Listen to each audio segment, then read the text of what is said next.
Vos grosses têtes, c'est aujourd'hui un calculateur rescapé, un homme qu'on a plongé dans une baignoire, et elle ne devait pas être petite, afin de réduire à néant les petites pierres qui lui gâchaient la vie. Carlos. Voilà, je suis le...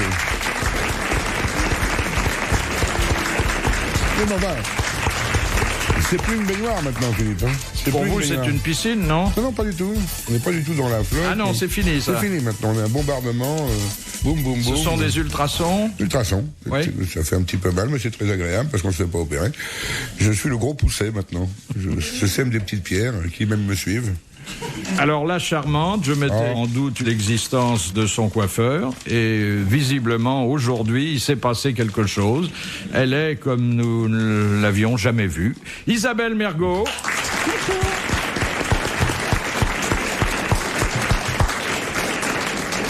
Si elle était mariée, j'imagine que c'est son mari qui lui couperait les cheveux, de la même façon que mon invité suivant a longtemps confié sa belle crinière blanche aux ciseaux, parfois un peu cruels de son épouse. Oui, Pierre Bellemare. Dalida.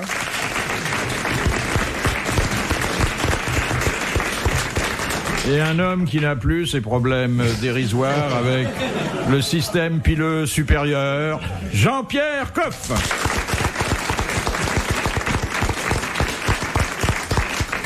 Première citation que nous envoie mademoiselle Fritz de Cornimont, qui a dit « Avoir tant de misère partout, je soupçonne que Dieu n'est pas riche.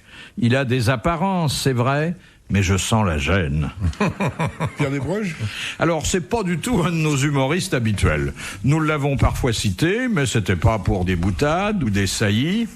Encore qu'il en fut prodigue jusqu'à un âge avancé, dit-on. Victor Hugo. Victor Hugo.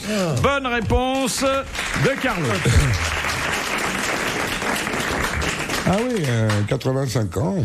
Attendez, il est né... Il est mort en 85, il avait 83 ans. Mais 2 jours après, c'était toujours... Ils n'ont pas fermé le couvercle avant 92. Et quand on l'a invité dans un grand banquet, à la fin du banquet, on lui dit vous nous direz bien quelque chose, parce que monsieur, les grands poètes, on disait, ils vont nous dire un beau poème. Il a simplement dit, je reprendrai bien du gâteau. Comme Michel Simon, on lui demandait toujours une chanson. Ah non, je ne veux pas. Et quand on insistait trop, il se levait et il finissait d'un bout à l'autre une chanson de cul énorme et tous les gens étaient gênés. Ils disaient bon merci, non, il continuait. Deuxième citation de monsieur Pontel, qui a dit « Nul n'a jamais bien su où était le siège de la conscience. Ce qui est certain, c'est qu'on peut s'asseoir dessus. » Ça, c'est très, très joli. Il est mort. Alors, il est mort il n'y a pas très longtemps. Français. Humoriste ou pas? Pas du tout. Il écrivait? Il écrivait. Des pièces? Non, des romans. Il était de l'Académie française? Non, de la petite académie, de la Goncourt. La Goncourt. Ah, Bazin. Hervé Bazin. Bonne réponse de Jean-Pierre Coff et merci Hugo Bazin, on est en bonne compagnie, hein. Mais encore une fois, avec des gens qui n'ont pas des réputations d'humoristes et qui parfois ont des choses drôles à dire et les disent bien. Question de monsieur Lattré, que fait une plante en présence de la lumière? Photosynthèse. Photosynthèse. Bonne réponse d'Isabelle Mergo et de Carlos. Le phénomène le plus extraordinaire de photosynthèse, vous l'avez avec une endive ou avec une asperge. C'est que l'asperge, elle est blanche par principe, puisqu'on l'accueille quand elle est sous terre. Et dès l'instant où elle dépasse un tout petit peu, quand on est dans une exploitation d'asperges, une aspergerie, on voit ça très bien. Tout à coup, dès qu'elle sort la tête d'un centimètre, elle devient légèrement violette, puis elle avance, puis elle devient verte, et elle change de couleur comme ça, c'est très amusant. Et les endives, qui logiquement sont blanches, puisqu'elles sont cultivées à l'abri dans des hangars ou sous terre, enfin maintenant c'est dans des hangars, puisqu'il n'y a plus beaucoup d'endiviers qui font encore ce travail très pénible de les mettre en terre, et bien quand vous les mettez chez un commerçant, vous avez vu le bord des feuilles commence à devenir vert, etc. C'est typiquement le phénomène de photosynthèse. Pardon de dire. Non, mais c'est joli, une asperge qui se bronze à l'étal d'un commerçant. Il y a juste la marque du soutien-gorge, là. Question de Madame Sévère. Pourquoi, avant chaque combat, montre-t-on un sabre aux lutteurs de sumo? Pour qu'ils ne s'en servent pas, surtout. On montre un sabre. Il se regarde dedans? Il se recoiffe? Ça, c'est bien une réaction de femme. C'est qu'on leur couperait leur mèche avec le sabre s'ils ne respectaient pas certaines règles.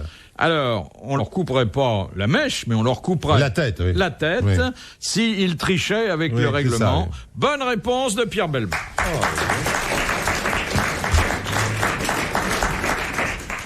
Un sumo qui se fait harakiri, vous imaginez la tripaille qui dégringole? Ah oui. Je me souviens que vous aviez palpé, Monsieur Coff, des lutteurs de sumo qui étaient en visite à Paris. À l'hôtel Nico, une peau d'une douceur. Oh là là, que c'était doux. Formidable. Petit revenu retourné. Ah oui, parce qu'ils sont très... ils sont très graissés, ouin, dongants. Et comme les beaux bœufs nourris à la bière de Kobe. Oui, mais là-bas, les bœufs sont massés. On fait ça en France, c'est de la connerie. Ceux que vous avez pu toucher, ils pesaient combien? J'en ai touché un, je crois qu'il faisait 240 kilos ou un truc comme ça. Et ensuite, il a gardé le même poids? Et ils meurent tous cardiaques, bien entendu. Non, parce que dès que leur carrière est terminée, ils maigrissent et ils deviennent généralement impresarii de jeunes sumo. Oui. Maigrir, c'est perdre combien quand on pèse 240 kilos? C'est perdre 150 kilos, 200 kilos. Ah oui, ça doit se voir. Enfin, 150 kilos en tout cas. Ah oui. Parce qu'ils sont très grands par rapport aux Japonais. Vous voyez rarement des sumo petits. Ils sont des grands malabars, Ils font 1m80, 90. Moi, je pourrais être un sumo, pas vous, Philippe, c'est tout. Je me demande s'ils ont aussi des grosses coups. Là, peut-être que Philippe pourrait être un sumo, alors là, non. Toujours le problème des abats. Comment est-ce qu'ils ont un sexe aussi gros que leur corps? Quelquefois, quand leur robe est pas bien fermée, et c'est un cas d'élimination, on voit que... Ils doivent porter des suspensoires quand même. Ah non, ils ont rien. Ils sont tout nus en dessous. Tout nus en dessous. Je m'étonne qu'ayant été dans les coulisses où on ne soyez pas avisé. C'était pas ma préoccupation majeure. RTL, 4h, 4h30, dans la nuit détente des grosses têtes de Philippe Bouvard. Qu'est-ce qu'il disait le sumo pendant que vous passiez un doigt rêveur sur son galbe? Je ne rêvais pas du tout. Je demandais à l'interprète de traduire qu'il avait une peau douce. Mais donc tu l'avais touché? Pour savoir que sa peau était douce, bien entendu que j'ai demandé. Ils s'étonnaient pas que... J'ai demandé, ils étaient en petit machin là, une sorte de panne. Et alors j'ai demandé à l'interprète. Oui, parce qu'ils ont un pagne quand même, ils sont pas tout nus. J'ai dit, est-ce que monsieur m'autoriserait à toucher sa peau que je trouve très brillante et on m'a donc donné l'autorisation. Alors j'ai touché, mais j'ai pas touché comme on caresse. J'ai passé ma main. Fais-moi voir. Alors j'ai touché là, par exemple, et tout à coup ça m'a paru si doux. Attends une seconde, parce que faut quand même. Montre-moi ton beau bras. Oui, non, faut quand même que tu aies la comparaison, parce que sinon c'est idiot, quoi. Ah non, rien à voir. Non. Ah non, rien à voir. Et moins poilu, hein. Tiens, comment ça se fait que ça rappe comme ça? Mais Pierre, arrêtez de vous caresser, là. Mais Pierre, il faut que tu mettes des onguents là. Ah oui, de la crème. c'est bien. Après ta douche, faut mettre de la crème, mon petit loup. Alors donc j'ai touché comme ça, et vous savez simplement le premier contact comme ça m'a paru une chose, une douceur. J'imaginais que c'était la peau des anges. Et alors j'ai dit, mais est-ce que je peux je me suis extasié. J'ai dit, oh mais qu'est-ce que c'est doux. Puis là j'y suis allé, franchement, c'était très agréable. Et vous avez, alors l'interprète a traduit, Monsieur Coff trouve que vous avez la peau douce. Il a dit. Et vous l'avez invité à dîner après? Non, mais j'avais aucune intention. Quand on dit une femme qu'elle a la peau douce, généralement, il y a une suite. Oui, mais parce que vous êtes un type totalement obsédé. Si vous mettez le bout de votre doigt quelque part, c'est pour tirer. Mais pas du tout. Moi, je n'avais aucune intention. Il n'y avait pas. J'ai la peau douce. L'ombre d'une sensualité, c'était. Je constatais que ces types avaient une peau exceptionnellement douce. Je n'ai rarement retrouvé depuis une telle sensation. C'est tout. J'ai rien d'autre à dire. J'ai demandé la permission. J'ai dit, monsieur, voulez-vous dire à monsieur que je le félicite de la qualité de sa peau, que je trouve très agréable. Et il a souri comme un grand bonnet niais. Ah, ils sont un peu demeurés? Je ne sais rien, mais il m'a paru et il riait. Le rire. Eh oui, on peut pas tout avoir. Le rire bien connu du sumo. Ah oui. Comme ça, je peux même pas vous le faire. J'ai eu envie de toucher quelque chose qui est extrêmement agréable à toucher également, mais c'est pas du tout la même chose. Un gros chèque? Non, pas du tout. C'est le dauphin. Ah oui. Ouais, c'est une peau tout à fait étonnante. Et vous en avez pas touché? Si, j'ai Ah ouais. touché la peau d'un dauphin. Je me disais aussi où ça. Oui. Question de Madame Varin. Quelle est l'invention qui marqua la fin de la préhistoire? La roue? Le feu? La fin de la préhistoire. Non. Le couteau, Non. c'est un ustensile. Pour les historiens et les préhistoriens, c'est, dans l'évolution de l'homme, une étape très importante. Son comportement, ça concerne l'homme lui-même? Ça concerne... Une découverte de l'homme? une invention. On peut dire que ce jour-là, ils ont franchi une étape décisive. Il a construit sa première maison. Non. Il a cessé d'être nomade. Non, mais attention, au moment de la préhistoire, l'homme, il a trouvé déjà beaucoup de choses. Hein. Il subsiste. Il a déjà le feu, tout ça, Voilà, etc. voilà, Donc, nous sommes il d'accord. habite des cavernes. Il a... Mais ce n'est pas la roue, parce que la roue, c'était une bonne idée, parce que la roue, c'est une invention extraordinaire. Ça ne viendra que plus tard. Là. Non, c'est avant la roue, donc. Avant la roue. On peut dire que... Il va se vêtir. Non. Non. Non. Ça donnait lieu, et ça donne lieu aujourd'hui à toutes sortes de progrès, d'industries, de... Ça permettait de faire quelque chose à distance. Le fax? Il va cuire ses aliments. Non. C'est pas la poterie. Enfin, si vous voulez, c'est la première dimension culturelle. Le dessin? C'est presque ça. La sculpture. Presque. L'écriture. Quelle écriture? Oui. Le dessin, quoi. Alors, ça porte un nom, et nous le savons, nous autres Parisiens, car on peut aller les voir. C'est pas hiéroglyphe. Exactement. C'est l'invention des hiéroglyphes. Bonne réponse d'Isabelle Mergo. Mais je croyais que c'était, et Jean-Pierre pense comme moi, on croyait que c'était que pour les Égyptiens qu'on disait les hiéroglyphes. Enfin, c'est pour tout ce qui une écriture extrêmement Le code de la route, c'est des idéogrammes. sommaire, mais qui, pour la première fois, a permis à l'homme de communiquer avec d'autres hommes. Oui. C'est Jean Eiffel qui avait eu cette idée formidable. Non, c'était bien avant, la préhistoire. Jean Eiffel s'est dit... Vous savez, C'était un dessinateur. Oui, bien sûr, très grand dessinateur. Et vous connaissez le rêve de l'espéranto, c'est-à-dire trouver une langue qui soit pour tout le monde. Bon, lui avait cherché un langage touristique en quelque sorte que tout le monde puisse utiliser. Et il avait trouvé qu'il y avait un langage que tout le monde connaissait, c'était le code de la route. Tout le monde savait ce que voulaient dire les signes du code de la route, ils sont les mêmes dans le monde entier. Et alors il avait trouvé cela comment? Il s'est retrouvé à Pékin. Allant comme ça, en faisant des petits croquis dans les rues de Pékin, et un jour, à un moment donné, totalement perdu. Il me dit, il n'y a rien de pire que d'être au milieu d'une ville où on ne connaît ni Comme à l'écriture, ni la langue, rien. C'est impossible de communiquer par quoi que ce soit. Il s'est approché d'un policier. C'était Monsieur Chang.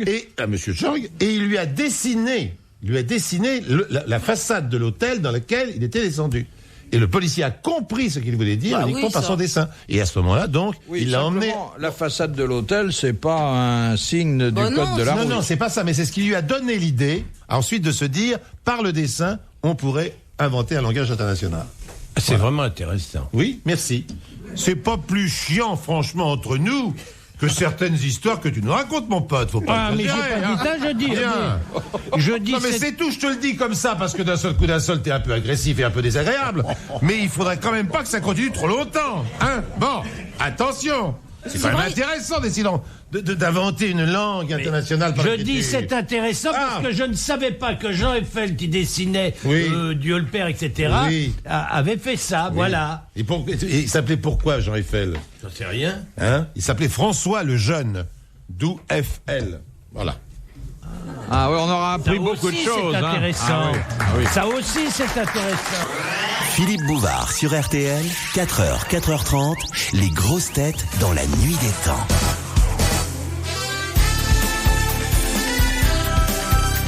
Les sociétaires du jour dans les grosses têtes dans la nuit des temps du 27 août 1996 en compagnie de Philippe Bouvard, Thierry Roland, Carlos, Isabelle Mergo, Pierre Bellemare et Jean-Pierre Coff. Question de Monsieur Sénac. Qu'a créé en 1870 le pharmacien Mège Mouriès? D'aspirine? Non. Coca-Cola? Non. Mercurochrome? L'eau de Boto? Non. C'est un médicament? Non, c'est pas un médicament, c'est... Une pommade? Préservatif? Vous le trouvez à la cuisine. À la cuisine? Du dentifrice? Non. Ça n'a pas de rapport avec le siège de Paris. C'est bien la cuisine chez elle. L'arôme pas traîne. Non, parce qu'en ce moment, L'arôme pas traîne. Non. ma salle de bain est bouchée. Alors, tout le monde ne s'en sert Me lave pas. les Je dents ne dans connais la pas d'ailleurs la position de Jean-Pierre Coff sur... C'est un condiment? Non, c'est pas un condiment. Non, c'est Langoustoura quelque chose qu'on met dans la cuisine? Oui, De l'ail. Langoustoura. C'est un ustensile ou ça se mange? ça se mange. C'est la margarine. C'est la margarine. Bonne réponse de Jean-Pierre Coff. Jean-Pierre Coff. Bonne réponse de Jean-Pierre Pour vous, Coff. cher ami, mais C'est bien. moi. Oui, de Pierre. J'attendais c'est tellement que ce soit Jean-Pierre. Pas boire. Alors, Jean-Pierre, quelle est votre position sur la margarine? En J'aime quelle mieux position? cuisiner au beurre et à l'huile d'olive. Oui. Moi aussi. Et il paraît que les médecins, en plus, recommandent. Ah bah oui, l'huile tous les d'olive. Il y a matins. parfois, selon certains, et ça je voudrais savoir ce qu'en pense Jean-Pierre, T'as ta carte bleue? qui prétendent que dans certaines pâtisseries, la margarine serait mieux que le beurre. Feuilletage, oui, on Oui, dit c'est que ça, ça notamment la pâte feuilletée. Isabelle, vous utilisez la margarine? Pas du tout. Oh, j'utilise- Dentifrice, c'est le maire. Non, je mets du dentifrice en ce moment dans ma cuisine parce que ma salle de bain est bouchée. Donc je me lave les dents dans ma cuisine. Voilà, bon, c'est tout. Et les j'ai fesses pas avec ma brosse à dents, non. Mais vous, quand vous faites la cuisine, hypothèse d'école, Oui. vous la faites avec quoi? Je me fâcherai pas avec Jean-Pierre Coff. Je la fais souvent soit au beurre, soit à l'huile d'olive. Très bien. Voilà. Très bien. Oui, petit à petit, on y arrive. C'est ce qu'elle fait cuire avec ça, des hamburgers. Ah bah non, les hamburgers, ils sont déjà cuits quand je vais les chercher. Je les réchauffe juste au micro-ondes. Oh, dis donc, j'ai appris l'autre jour qu'il y avait du lombric dans certains hamburgers. Est-ce que c'est possible? C'est quoi du lombric? Du verre? Bah, le ver de terre. Je cite pas de marque. Mais c'est surtout les merles que j'en bouffais, mais enfin, ils sont très amateurs de lombric. Oui, bien sûr. Ils les pêchent dans la pelouse. quoi. Bah, On met oui. pas des merdes dans des hamburgers. Non, mais il y a beaucoup de pigeons chez les marchands Si d'hamburgers. vous voyez encore du pâté de merle, c'est totalement interdit. J'ai beaucoup fait contre les... Contre les vitrines les fast des hamburgers.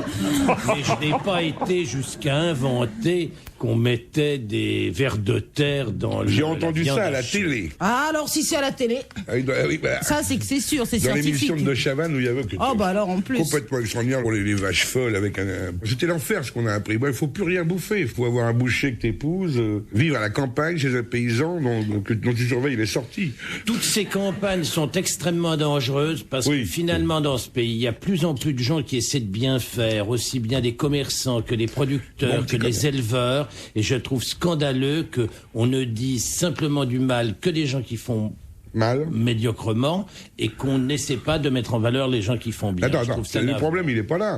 Le problème, c'est que le consommateur lambda, qui a un quart d'heure pour faire ses courses, qui a 6 gosses à la maison, qui travaille dans la journée, qui a un supermarché à côté, elle va pas chercher un boucher. Monsieur, bonjour monsieur, est-ce que vous achetez vos carcasses?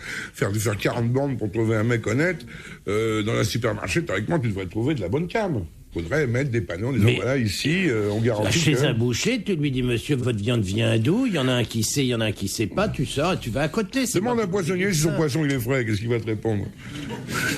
Va te mettre sur la Ça, gueule. c'est idiot de demander ça à un poissonnier, puisque la fraîcheur du Est-ce poisson que se votre voit à viande- l'œil nu. Mais il y a quand même beaucoup de gens qui peuvent pas, ne serait-ce que faire le trajet, savoir si leur boucher est honnête ou pas. Il y a marqué, jusqu'à présent, on a acheté de la viande sans demander rien à son boucher, en disant, je Bah voudrais oui, un mais qu'est-ce que tu contre-filet veux? de Si les 300 grammes. consommateurs ne veulent pas prendre un minimum de conscience et faire un petit Voilà. effort pour apprendre les choses et savoir où ça se passe près de chez eux, ils vont peut-être chez l'un parce que c'est à côté, ils feraient 10 mètres de plus et non pas 40 km comme tu le prétends, ils en trouveraient un autre qui serait très bien. Il faut aussi que les consommateurs fassent des efforts pour apprendre un minimum de trucs quand Et voilà, même. t'as cassé On peut pas l'ambiance, tout on leur- se marrait bien on et peut maintenant pas- ça un y jour, est. il va falloir leur mâcher. Putain. Si ça continue, enfin. Moi, ma bouchère, c'est une vache molle. Elle met du temps. C'est une grosse vache molle, je te jure, elle met du temps à te servir. Mais c'est VM. épouvantable. Et Elle- bah ailleurs, mon chéri, J'ai pas beaucoup le choix. Hein, là Ah où je bon suis. Ah non. Eh ben voilà, alors, même- alors là, même- faut vraiment que je marche beaucoup. tu vis dans un désert. Non, je suis dans une petite ville où vraiment. En fait, j'ai pas le choix. Il y a qu'un petit boucher. Oui, cela dit, aux alentours de RTL, il y a des bouchers très convenables. Tu prends un sac isotherme et tu transportes ça. Ça me paraît pas compliqué quand même, si tu veux bien manger. Quand je dois acheter de la viande au dernier moment. Mais elle sort le soir, ici. C'est non, mais fermé. sa viande est bonne, mais elle est molle. Comment c'est fermé? Enfin, La bouchère, Elle, elle la est- bouchère, elle est grosse, elle ressemble à une grosse vache. Oui, mais molle. si la viande est... Mais ça vend des fermes, ça vient des La banques. viande est bonne. Ah, Elle est molle. Ah, Alors, mais ça, le Il y a printemps. la- il y a la queue jusqu'à la boulangerie, tellement on met du temps. à Mais se on faire mange servir. rarement la bouchère. C'est pas elle Très, que très tu rare. manges, il vaut mieux que ça vienne. Ouais. Mais c'est ce que je dis, c'est pour ça que je continue à y aller. C'est une grosse vache molle, mais j'y vais. Voilà, c'est tout. Mais Et ça vend bien d'où? Oh bah, je sais pas d'où elle vient, du frigidaire derrière. veux-tu te traire? Voulez-vous vous traire? Question de Madame Sévère. Ça ressemble à un gros boudin. Oh. Bon, d'accord. Au revoir. Moi, je- Ben, c'est la bouchère d'Isabelle. non, J'essaierai de faire Ça mieux la se prochaine. glisse sous les jupes des femmes. Ça les fait gonfler. Qu'est-ce que c'est? Ah oui, ah ça se termine en un. Oui. Gondin, Non. Godin, Gondin, Jugon. Un boudin. Non, non, Galopin. non. Ça ne s'utilise plus Un aujourd'hui. vertugadin. Un vertugadin. Ah, voilà, c'est ça. Bonne réponse de Jean-Pierre Coff. Un vertugadin. Retrouvez les grosses têtes dans la nuit des temps sur RTL.fr.